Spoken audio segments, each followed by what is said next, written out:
Welcome to the Property Couch, where each week you get to listen to two of Australia's leading property experts. Bryce Holdaway, co-host of Location Australia on Foxtel's Lifestyle Channel, and Ben Kingsley, Chair of Property Investment Professionals of Australia, and the 2014 and 2015 Property Investment Advisor of the Year.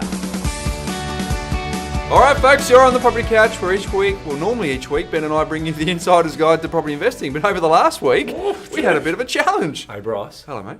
As IT people, we make really good property investors. Hey, Ben, there's a rumour has it that Ivis had us down for a bit over a week. We've let her go. Everyone, really sorry. Yeah. The Stig is no longer. Now the Stig's gone. So, in all seriousness, Ben, over to Ivis. What happened? Yeah, what happened, Ivis?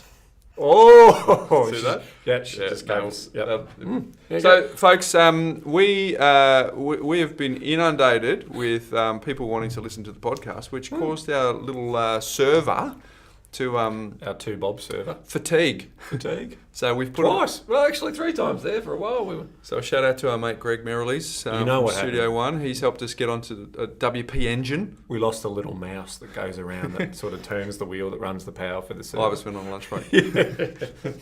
So there we go. So sorry. So we've been down. Rumour has it we've got it fixed forever, Ivis. Is that right? Oh, forever. Forever. That's all right. So otherwise now she'll get another written warning. So we should actually, for some people, what actually happened is when we brought it back over to the new server, Ben, it flew over to iTunes, and then all of a sudden, everyone thought they had 121 new episodes. So a little word of warning for those folks. If your settings suggest that it's going to keep downloading new episodes, every single one of our back catalogue is going to come up as a new episode. So be wary. Go into your settings so it doesn't burn your data. Sorry. But we got someone on Instagram, Ben, right, wrote in about that. He goes, man, you take your kids to Luna Park, you get to the door and say, turn around, we're not going in. That's how I feel seeing 79 new podcasts before he realised they were old. So that's encouraging. Yeah. So only 2 new ones that we had a little bit of trouble getting up, but that's all right. So today's episode we're recording on Thursday morning, and it should be available at 3 o'clock this afternoon. I was giving us an emphatic yes. Yes. So what episode are we at? 122. Did you know that, or did no, you I just saw it on a piece of paper. Yeah, 122. We're getting professional now. You write things down. Yep, I do, mate. Keeps it going. So, a couple of things. Realestate.com.au, season 2, Ben. I know. We're filming tomorrow, so that's pretty exciting. Yep, so that's gone some new vids. Very well. So those of you who haven't checked it out, go to our social media. And of course, the Money magazine, there's a real estate guide, which it's got a rather handsome fella on the front cover. Who is on it? Ross Greenwood. I wasn't talking about you, mate. You're in the bottom right corner there. But no, I was talking about you. You got a face on it? No, mate. I'm in the guide as much as you are. I think. What are you doing? I think you don't sell magazines with my mug on it. I'll tell you right now. I think with per hour per capita of time written in the magazine, I was a little bit in front of you, and you still get the cover. But that's all right. So hopefully some good content. Check it out. Yeah, it's good. Most importantly, that's what we're good at. And content. Of course, end of financial year, Ben. Yes. So almost Happy New Year time. I know. But the point in saying that is we went to dinner with our accountant last night, and we said to him it's time to come back on to the couch because we've got some tax questions. So in the next couple of weeks. Bit like location school. When's that coming? It's coming. It's coming. Oh, exciting. But Ivis, I think we'll get Frank back on. So it's a last shout out for any of our listeners, Ben, who have a tax related question that you and I can't answer because it's tax related. We'll get Frank on and he will answer that. So beautiful. Send that over to us. So cool, mate. Q&A day. Q&A. How good is that? Very good, very good. Mindset minute. Yes, hit me. The follow through determines the effectiveness of the hit. Think golf. Yep. If you don't do a good follow through, it will impact on the hit. If you basketball, straight up, follow through the hand. The gooseneck. Gooseneck. As they call it. Golf. What about football? I watched Fremantle get pumped on the weekend. Just it's just as bad as just being pumped. Snatched. They just basically clawed defeat from victory, didn't they? They're just beautiful. They just do a lot. Zach Tui, who came from Carlton, he had the most, he was part of the comeback, and the kicks that he did in the final quarter, it was textbook. The follow through that he had on his kicks was just, if I wasn't a Fremantle supporter, I could have admired it. That's how good Not bad for an Irishman, too. So the effectiveness of his kick was determined by his follow-through bet. So the point in saying that is, from the perspective of investing, it's okay to get motivated. It's okay to get all this information. It's okay to establish the knowledge. But what do you say is our sign-off? Knowledge is empowering only if you follow through. I have to change only it. If you follow through, Ben. On the sign-off, I'll try that. So there we go, folks. My Mindset Minute theme today is the follow through determines the effectiveness of the hit. So therefore, folks, if you're going to learn how to invest in property, it's important that you act on that. So Ben, that leads me into a bit of a segue. Oh, beautiful please segue. I love your segues. You like that? I'm going to take a seat. This is great. Yeah, well, you should, because this is a long one. So someone's written into us, said, "Hi, Ben." And? Don't I exist, Ibis? You? It says, "Hi, Ben." Right. So that's why you're the superstar on the cover, Property Investment Advisor of the Year. So I would just like to let you know, let you and Bryce know. So he's reading to you. There you go. He's written it to me. That your podcast is gold. Keep up the awesome work. You're doing a great service to the country for those that know about you. I just want to pass on a hopefully positive story with an almost negative undertone. My wife and I are in our mid-30s and have a steady income of $140,000 per year.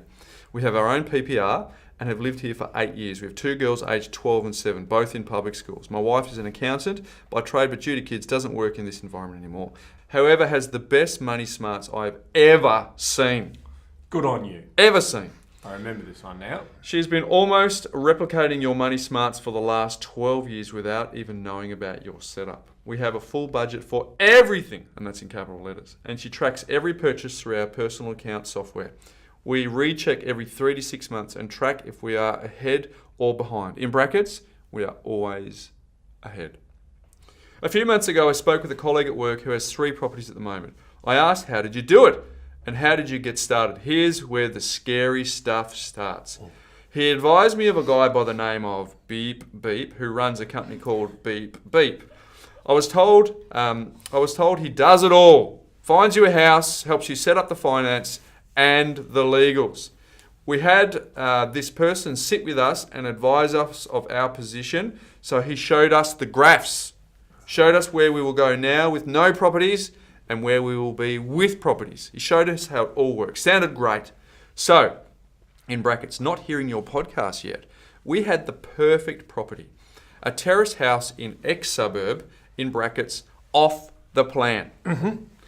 And there was quite a few exclamation marks. We needed to move on quick. Only 5 left. So we did it. Ooh. Scarcity. Yep. It worked. Created. Started the contract, started the finances. Here is where it starts getting better. Jeez, I'm reading like you. Fortunately, the bank would not lend due to the builder wanting progress payments. But due to the terrace house, in brackets common walls, the bank wanted off the plan payment. During this time, 4 to 6 weeks, I was introduced to your podcast by another friend at work. He is more than a friend now. Oh, mate, we're friend makers. I started binge listening to your podcast. Didn't I feel sheepish after only listening to 5 episodes that this was wrong? Anyway, we're able to get it out with the finance clause and it did not cost us a cent. However, this person was starting to push hard now. Had another best ever property for us. At this stage, I told him, no, we wanted to go pre-established. Existing. Well, he got the SH1Ts, and he didn't actually say it like that. Told us we were doing it wrong, and we won't have depreciation. We are paying more for stamp duty, and it goes on and on. In the end, he got very nasty, so we dropped him hard. Now, we started looking at our local area and found after about a month a nice 3-bedroom house less than 500 metres from the town centre. We've exchanged and the place already came with a tenant that wants to stay. Bonus. In short, I want to thank you guys for your wisdom. Since listening to you guys, I've started listening to Jane Slack-Smith, read your book and Rich Dad Poor Dad, and watched a doco on Warren Buffett. I will not stop learning now. This email is more as you are the chair of Pippa. Now it's revealed why you sort of went to you rather than me. Right. I knew that. I was just building it up at the beginning. Thank you. I just wanted to make you aware of this person and hopefully put him on a watch list of some sorts. I will definitely not be passing on his details, but he will instead be sending them down to you guys.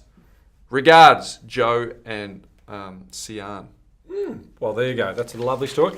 Obviously, these are our opinions, aren't they, in terms of what we've seen in our 20 plus years each of doing this. And for Sian, hey Sian, guess what? You're a 1%er. You are one of the very, very few people in Australia in the 1%er categories who are elite money managers. So, round of applause my hands are going around. Round of applause to you. That is brilliant, and obviously that is going to set up the good foundations. I didn't know when you do the round thing, that was actually... That's the round of applause, don't you? Yeah, so you spin it around like that, and that's round of applause. I mean, that's it. When there's only one of you, you can only do round of applause. Anyway, congratulations, and it looks like you are now... a winner. Back on track! Ready to rock and roll. Now we're going to talk about the market, Bryce, aren't we? We are. Yeah, I want to talk about the market. This is where I'll kick back, mate, because I've had a bit of airtime. Okay, transition. I'd like to refer to this market right at the moment as a transitioning market. So we called it earlier that we're getting close to the peak, and we heard Damien, fantastic, last week, which actually was this week, because once we got the podcast out, we recorded it last week. And he date stamped it, so it actually shows it was even longer ago. So the reality is that Damien's auctioning every weekend, and he's starting to see it. So it does appear, now it's not totally a buyer's market yet. Let's not call it too early. It's not. But what we are definitely seeing now is that the buyers feel a little bit more empowered to play the game a little bit more. So now why I call this a transitioning market is because the expectation of the vendor is still very high. They've seen the house down the road sell, 2 months ago or 3 months ago for a price that they may not get at the moment. So this is this tug of war that's going on. We're seeing more buyers at auctions basically being more coy and keeping their hands in their pocket and not starting the auction. So this FOMO effect is the sentiment is shifting, so we're transitioning. Now that doesn't mean all of a sudden we're going to see, again, vendors dropping their pants, but this is the classic case. And the further support of that, Bryce, for the Sydney market, at least at the moment, because this is the market we're definitely calling, is that the stock, and I've said this before if you've listened in detail to our podcast, we know when it transitions because usually there is more stock coming on the market because people are sort of saying, they always want to try and get the timing right. Well, usually they'll miss it, and again, they'll miss it. So in the last 12 months, stock in Sydney has gone up 6.3%. Okay, now if you think about right across New South Wales, stock changes are actually down by 3%. So it does show you that some of the rural regional areas are still doing okay, but Sydney has now seen stock increase, and it's starting to. Now this is May data too, and the indications that we're also looking at is the clearance rates. So we're starting to see clearance rates in 70s and some 60s. So that is a good indication to say we're coming back to more of a balanced market, not so much a buyer's market. So our indication of what we would consider a buyer's market is low 60s clearance rates, because there will still be really nice properties that have owner-occupier appeal, which will have still a lot of competition on them. But those properties where people are thinking they're getting an outrageous price for are now going to soften off a little bit. So I think that the bank levers, the APRA, all of those things are having an effect. It's now gone into the media, it's now gone into the psyche of the buyer, and now we're transitioning. Yeah, true. I mean, it's actually a time to be really excited. You're going to work out if you're a fair weather investor or you're a long-term investor, because these are the conditions that you actually want to embrace. And I remember I was talking to the team that I said to them, these are the conditions that we've got to let our clients know that what we've been wishing for the last 6 months, where we can go and buy A-grade properties in A-grade locations where the competition will be reduced. And I remember going through the GFC, Ben, I was talking to investors. It was more of a counselling service. But as I said, the really great properties never had multiple signs and never for sale. And if you think about, even the GFC, that gave back a bit. Didn't give more than 10%, but it gave back a bit. Absolutely it did. But if we're playing, like we've talked to now, Tom Panos, Jan Summers, Craig Stevens, these people have been investing for 30 years. So all they did was, if they had a look at the performance of their portfolio, there'd be a bit of up and down, but the overall trend is up. Yeah. So the important thing is the transition market that you talk about is if people have still got buffers in place, their cash flows allow, they buy the right assets, now's a really great time to embrace. But the herd mentality's going to be removed. Just don't tell everyone this, Bryce, because I mean, don't. Mate, despite saying it, we'll get even our own clients will be sort of saying, they'll go, it's too, I don't want to buy at the top of the market. Yeah. But, I mean, ultimately, that's what supply and demand indicators, what we're about. And we will obviously find those markets that are still showing good activity, but we want to basically buy at the right time in the cycle. So, yeah, there you go. So it's an interesting time, so I thought it would be good. We haven't spoken about, obviously, we had Damien talking about what he's seeing in Sydney, but we haven't had a market update for a little while, so I thought we'll just get into, sort of seeing what we see out there in the marketplace. Terrific. Love it. Hey, we've got some Q&As for today, Ben. We do. I've got one for you. Hi, Ben and Bryce. I've been a long-time listener since episode 1, and this is from Alan. And I've learned so much throughout the podcast journey. I'm trying to get a better money management system and have just a few questions. I currently have one personal loan of $22,000 and 2 credit cards, both roughly $5,000 each. In your previous podcast, you suggest paying off whichever debt charges the most interest first. Well, the personal loan charges more than the credit cards in the long run, as has more to pay off, although the credit cards are of smaller amount, but it is still higher. Which would you recommend paying off first? Thank you for your advice and look forward to winning a signed copy of your book. So, Alan, it's an interesting question. My view on this is, I mean, without knowing the basically the amortization of the personal loan. So, in terms of from a monetary point of view, the personal loan feels like it's costing us more because it's potentially going to be a higher value. But ultimately, you still need to focus, in my view, on paying off the highest expense debt first. Some other people would advocate that you pay off the smallest amount because that feels like you're accomplishing things. But the numbers tell us that if you can pay off the money that's costing you the most first, then you can start hitting the personal loan quicker and pay that off. And so overall, if you let that personal loan run its full course, it may cost you more. But if you were really diligent in saving and paying off the cost of the higher interest amount, you'll be better off in the long term. Yeah, I agree, Ben. Mathematically, it makes sense to pay off your highest debt. There is a guy in America, Dave Ramsey, who talks about the debt snowball and arranging your debts in order of the smallest to the largest, irrespective of cost. And so does the barefoot investor. It's the psychology of having a few wins. So I reckon the answer, and I'm 90% in the camp of pay off your most expensive debt first. But if you've got someone who's been long-term debt, someone who is struggling, I would do the debt snowball because then they can feel within their spirit that they're having some quick wins. And so I've got 7 debts, I've now knocked it down to 6, I've now knocked it, and so they feel like they're making progress because I think the biggest enemy of that person is if they do it in terms of the highest debt first, they'll get discouraged and then go and rack up more debt to make themselves feel better in the short term. It's habitual. They won't be able to change their habits. So Scott Pape does that too in terms of it makes sense from a psychology point of view. But the reality is you pay mathematically it makes sense to pay the most first. Correct. But so for 90% of the people you do that. If you're a long-term person struggling with debt, maybe start having some accomplishment. Beautiful. All right, next one here from Laura. Hello. I have a question which you may like to answer on your podcast.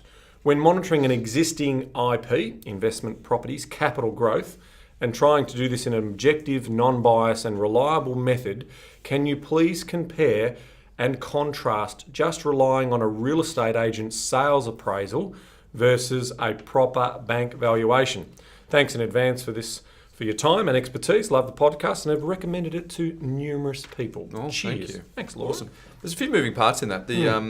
I spoke to a real estate agent this week in a suburb that we're looking to go to find a property this week, and I've done some deals with him, built up a professional relationship, and I just said, hey, Smith Street in Smith suburb, what do you think? And he goes, I know it. It's on 691 square metres. It's with one of the competitors. Intimately knew it and goes and gave me an indication of price within sort of. He gave me a $30,000 price gap, but he reckoned he gave me a number. So when you've got the local real estate agent who knows their patch, they know the streets. If I say 22 Smith Street, they can visualise what it looks like, and they are subject matter experts in call it 4, 5, 6 suburbs, And so if they're on the top of the game, if you get an appraisal from a real estate agent who's not trying to buy the business, they're usually bang on. Because they are so on the spot. Yep, they're in the market daily. Yep. Which the reason I say it's got moving parts is because from that perspective, he's got no agenda to buy the listing. Yep. Whereas if the vendor is, if it's a listing that I'm chasing, he may have a different dialogue. Yeah. Versus the valuer, who quite often has a much larger patch, who then has to go and do the same thing. Now, we've probably got some valuers listening to this and going, I'll back off Bryce. But the point is that the valuers are doing a terrific job, but they go out and do some comparable analysis on properties and to determine their market, and they throw in some environmental risks and economic risks and all those sorts of things, and they've also ultimately responsible to the bank. So for me, it depends on what they actually need the valuation for, because if they're just a portfolio builder and they actually want an idea, well, the local real estate agent would work. If it's a bit more formal and for bank lending, but there's pros and cons for both. No ultimate sort of cons to a valuer or whatever, but ultimately just the person who's on the spot does have that intimate local knowledge of knowing exactly what it's going to be, whereas a valuer might just have to come in a bit more blind. I agree. I mean, if I wasn't interested in selling my property and I was just looking to get a fair appraisal, I would front foot that with a couple of agents and say, hey, it's been here. I've got this property in Flemington. Can you give me an indication of what the sort of market's doing in this area? Now, they're going to give me a ballpark, but they're not going to try and, if they know that there's not a listing in behind it, you probably think they're going to be a little bit more realistic in terms of what they've seen and evidence of sales in that area. Coming back to the valuer, if you were to engage a valuer where you paid the professional fee, the reality for that valuer is there is a different bias. And I want to explain this. Bryce mentioned it a minute ago. But if I'm paying $300 or $400 for a valuation on a property, or more depending on the value of the property, I'm getting an independent appraisal, which in a way the valuer is not technically fully liable for, as much as they are when it comes to getting a bank valuation. The bank asks the valuer to value the property subject to a distressed sale or a quick sale. All right, so their job is to assess the market. Now, naturally, they're also on the hook for that. So if let's say the valuer says the property's worth $600,000 and then it sells for $550,000 3 months later, and the bank don't get their money returned to them, the valuer is on the hook for the difference. Okay, that they'll be called in on their professional indemnity. So the reality is that even if the valuer is trying to do the best professional job they are, there is absolutely, it's for bank valuation purposes, and they put that down based on the conditions that the bank is asking for that valuation. If I'm getting a valuation based on the market at that time, it might be a relationship separation or whatever, effectively the valuer is sort of saying, well, I can be a bit more bullish, and subtly bullish on the valuation of that. So you can potentially get two different valuations from a valuer as well. So that's why I would do the appraisal with the local market expert, and I would sit on that as a good indication for now. I wouldn't necessarily pay for a valuer unless I had some need for a contract or a separation or whatever. As you know, Ben, when we travel around the country talking to audiences, I ask the question, who's the most important? If you're a buy and hold property investor versus a buy and sell, if you're a buy and hold, who is the most important person in the entire equation? I get the tenant, the taxman, the property manager, the accountant. But ultimately, in my view, the most important person is the valuer. Because if I'm a buy and hold, ultimately I'm playing the finance game, I'm playing the harvest equity game, and the valuer is the person that stands in between me and getting my outcomes. So ultimately, if you think about the valuer being the most important person in the entire equation, and then reverse engineer that every time you make a decision on what to buy, remember, a person who's a valuer is going to walk into your property, hopefully, and they're going to assess that with comparable sales around the area. They're going to make a determination, and as you said, send it off to the bank, which will determine how much money you can actually get. So make no mistake, they are, without doubt, in my view, the most critical person for someone who's building a portfolio for a buy and hold strategy. 100%. And if we are talking about some markets that are coming to the top of their cycle, this is probably a time you need to go back to your mortgage broker or your banker and potentially look to get a valuation on the property at the top of the cycle, so you can lock in that value and potentially release some of that equity for future opportunities. Because as Bryce was saying, the tide is swinging in the buyer's interests. So over the course of the next couple of years, there could be some phenomenal opportunities. You want to be poised to be able to take action on those opportunities. And as Dean said in our training yesterday, Ben, he said the question to ask an investor is, do they have a borrowing capacity or do they have a lending strategy? And the difference is enormous. Because the people come into our buyer's agency team, I've got the finance covered. Well, okay, let's unpack that a little bit. Do you have a borrowing capacity or do you actually have a strategy that's looking at the big picture when it comes to lending? And so Dean's one of our mortgage brokers, just for everyone's benefit. So very, very subtle point that Dean made, but a very crucial point. Very, very important point. So thank you, Laura. That's a great question. All right, I've got one here from Glenn. Hi guys, love your show. I've listened to every episode and eagerly await the new podcast episode each week, including the 73 new ones this week. My wife and I bought a house in Croydon, Victoria, 2.5 years ago, which has since appreciated by nearly 20%. We are looking at buying our first investment property this year around mid-year. We had a child last year. My wife will be going back to work part-time mid-year and is currently on maternity and LSL leave. What's LSL leave? Anyway, my salary will be about $100,000 more than her. Long service leave. Did you hear the stig almost then? that was actually the stig. Long service. My salary will be about $100,000 more than hers. My question is, will it make sense to get the investment loan out in my name so that the losses can be claimed against my greater income? Oh, this is a great fundamental question. For some reason, she is apprehensive about this idea, which I'm not sure why, because we are married and the titles can still be put in both of our names, even though the finance is in my name. Is this worth considering this, or should everything just be in both our names, joint loans and the like? Thanks for your time. With a disclaimer here, Ben, that it's talk to your accountant about the guidance we're about to give. So the reality here is, if your intention, if your dominant purpose is to get a better tax deduction, then you can't necessarily go out and do that. You need to have a reason as to why you would put it into your name. Now, in terms of Glenn's case here, the argument could be that your wife's a little bit apprehensive. You're not so apprehensive, so you potentially want to go off and buy this investment property. So you buying that investment property against your income could be beneficial. But remembering it's for that reason alone, it's not necessarily for the tax deductions or the negative gearing benefits. So it's important for you to understand that. Sit down with your accountant and look at that. I mean, we do have couples come into our business and they say, oh, we want to put it into both people's names because we want to basically have joint ownership, or we're in a relationship and we want to have an interest in it. The reality is that if you're in a de facto or a spousal relationship, you already have an interest in it. I mean, the family court would recognise any interest at all. So what we do potentially see a lot of when clients come to us after they've spoken to their accountant is that they will look to buy the property in the higher income earner's name.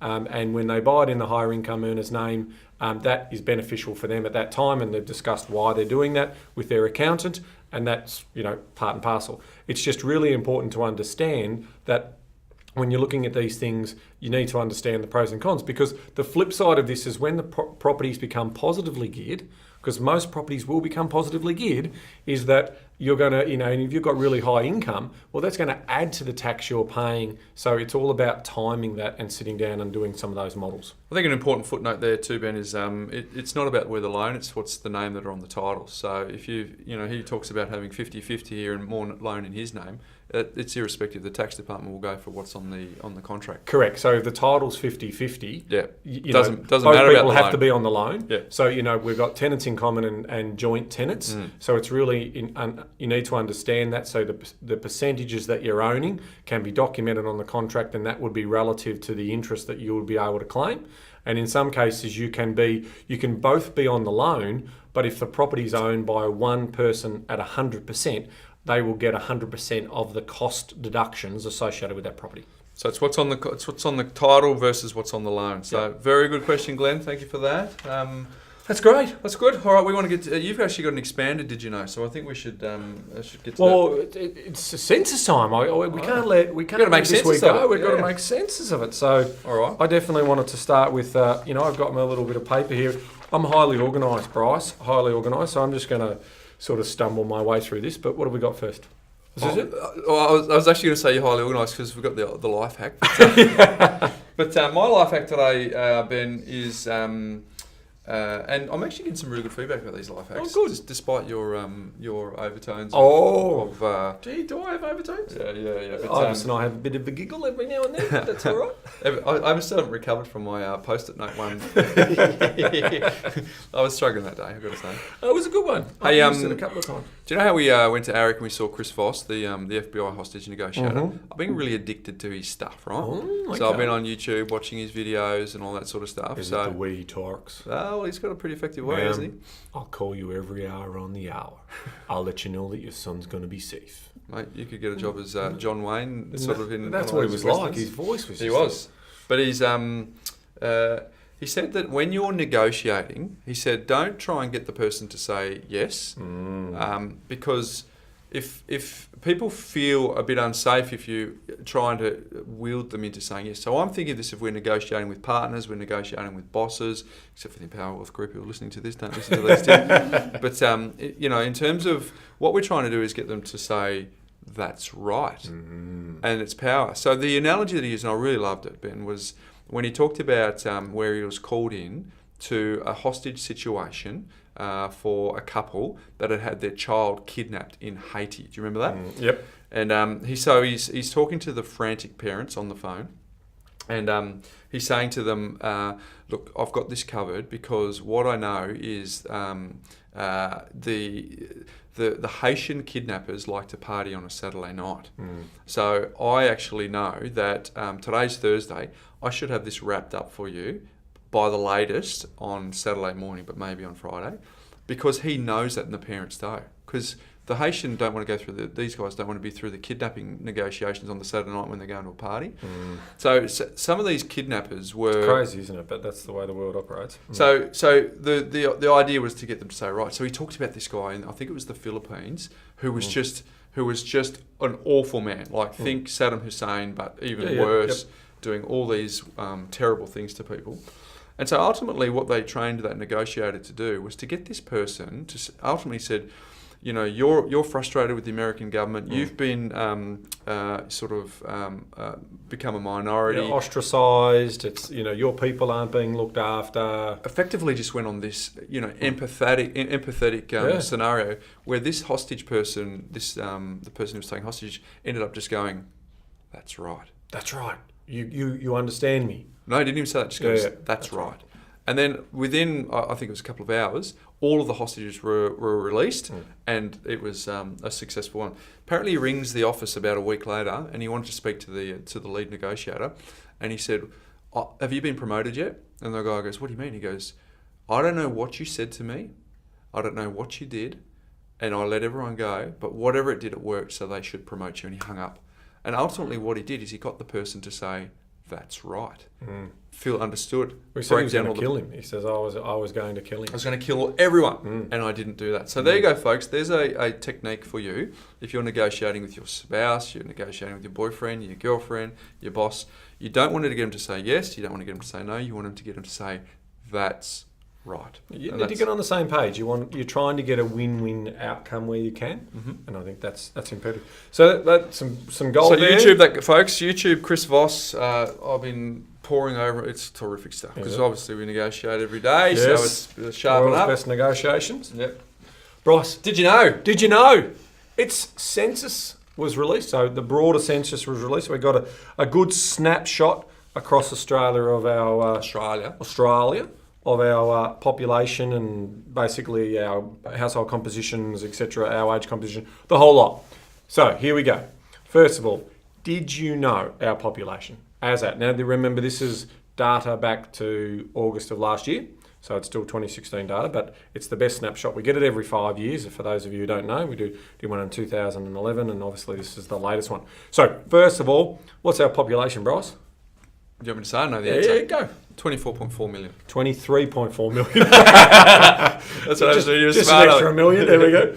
Okay, our population grew by 1.9 million, or 1,037 people every day.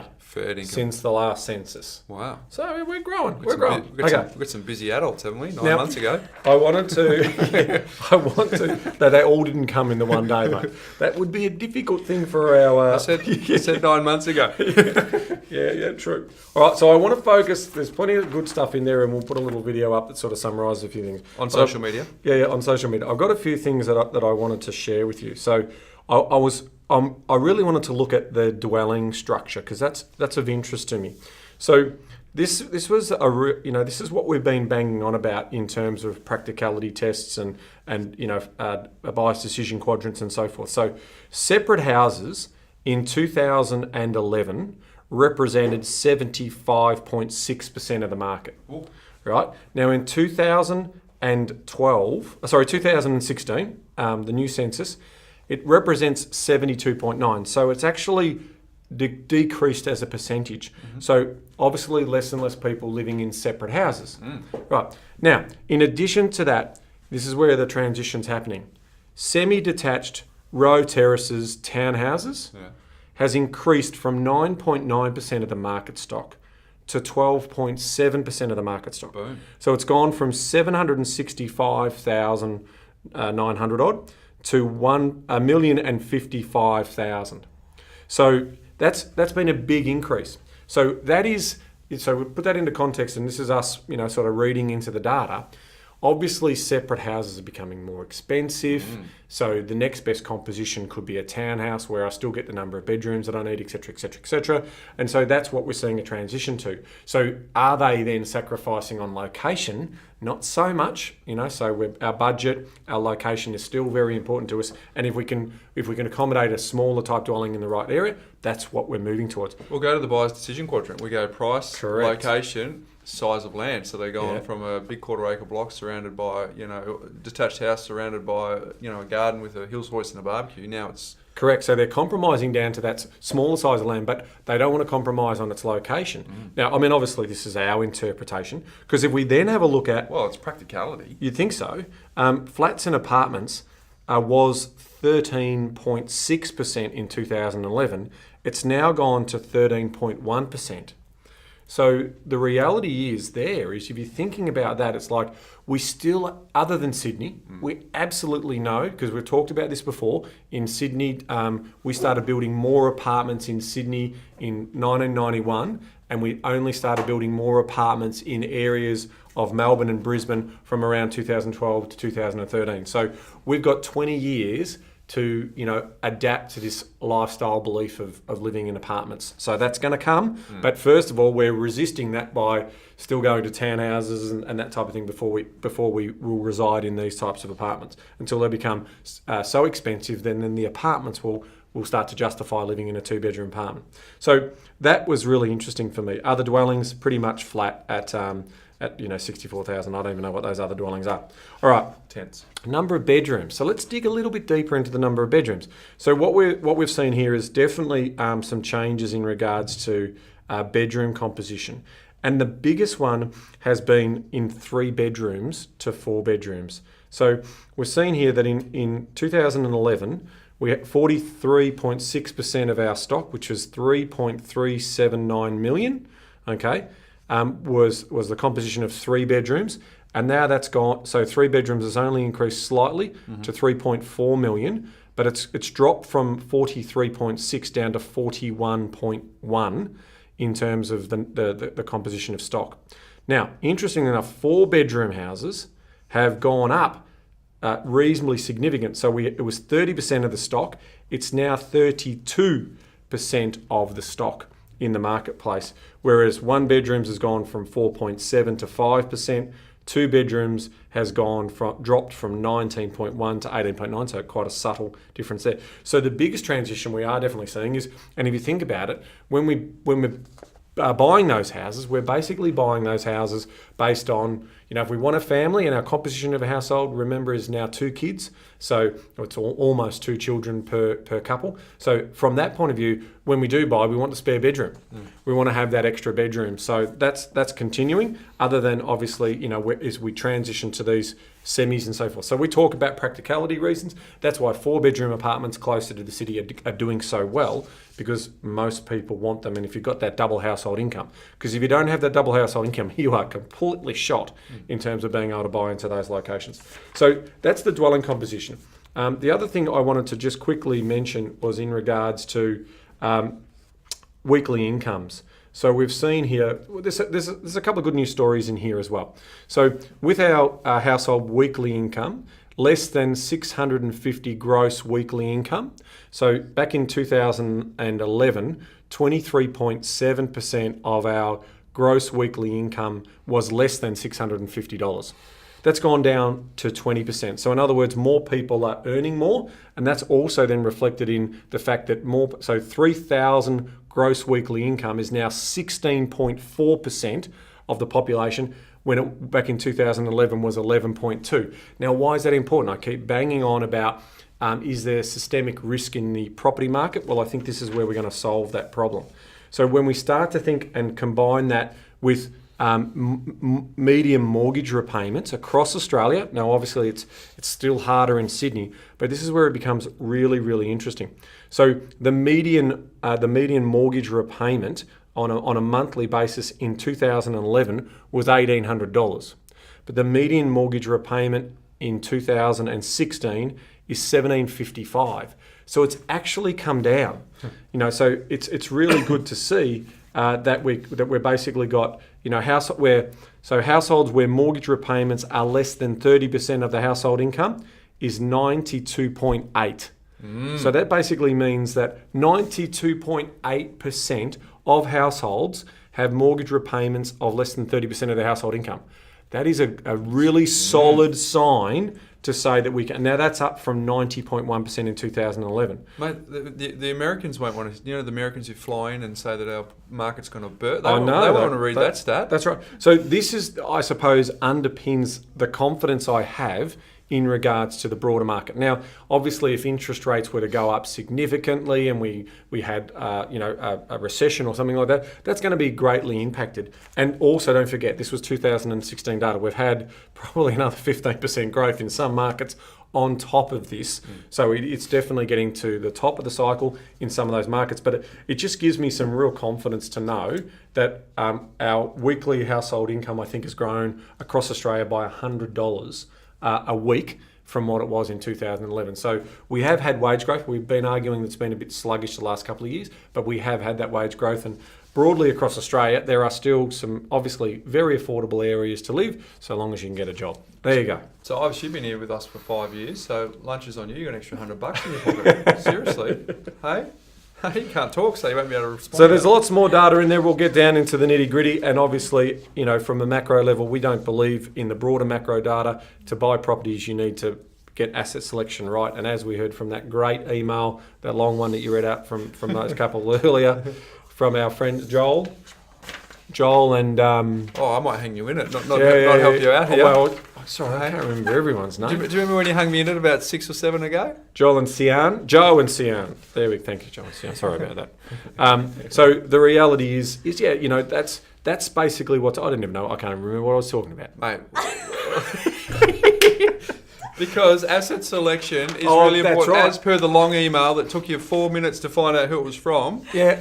So what I'm saying there is that these sales folk can show really fancy projections and do really great things, but at the end of the day, 80% of what they told you was factually right, and then the other 20% is where they let you down in terms of where they're buying the assets. So the micro is where the real detail's at, and drum roll, location score. I'm just excited. So if you haven't registered for location score, I'm highly organised. I'm on fire. Yeah. If you haven't registered for location score, do that because it's imminent. It's imminent. Imminent. Locationscore.com.au. I'm talking days. Days. I'm talking days. Well, mate, you're going. There's 365 days in a year, so mate, you're announcing that it's going days. It's days. Okay, there you go, folks. So everyone's just cracked the wallies in my office because there's still a lot of data programming work to be done. But hey, that's what we know. It's all about the hustle. It's all about the hustle. What does it say? Sense of urgency. Hustle beats talent when talent won't hustle. There you go. There we go. So Is that one of your... No, it was Tom's. Yeah, of course it was. Thanks, Tom. It's Tom. Okay, so upcoming, you preempted it. I just pulled over a piece of paper and read it. So we've got Jeremy on next week. Yes. So he is spent an enormous amount of time in research. So He is. So he's obviously our co-partner in Location Score. So we're really excited about bringing him into the team. Ben, we're going to talk about the key metrics that you need to understand if you want to understand the forces of supply and demand. Can't wait. You don't want to miss next week. No, next week is Obviously, going to be... we don't want the server down next week. No. We don't want the server down next week. We want everyone to hear that. Yeah, So very excited. So go to locationscore.com.au, Ben. As you said, register. There's an opportunity for you to let us know. We've asked you a couple of questions there. We actually read them all. Yep. And of course, a few things, social media, at The Property Couch, at Bryce Holdaway, at Ben Kingsley, AU as well. Don't forget the book. Go for it. The Armchair Guide to Property Investing. If you haven't checked it out, we've got copies, discounts for our listeners. This is our only sort of flagrant sort of promotion, isn't it? Wait, and here comes an ad from our sponsor. What about the book? don't have a does everyone sponsor. buy the book? So, very good. All right, well, what a terrific episode. Iris, you happy with that? Got a little clap. Beautiful. So, Ben, this is where I put you on the spot. Until next week. Knowledge is empowering, but only if you follow through. So, act on it. Yeah, act on it. So there you go, folks. Act on the knowledge and you will have a very effective follow through. Until next week, mate, we'll see you later. See you later.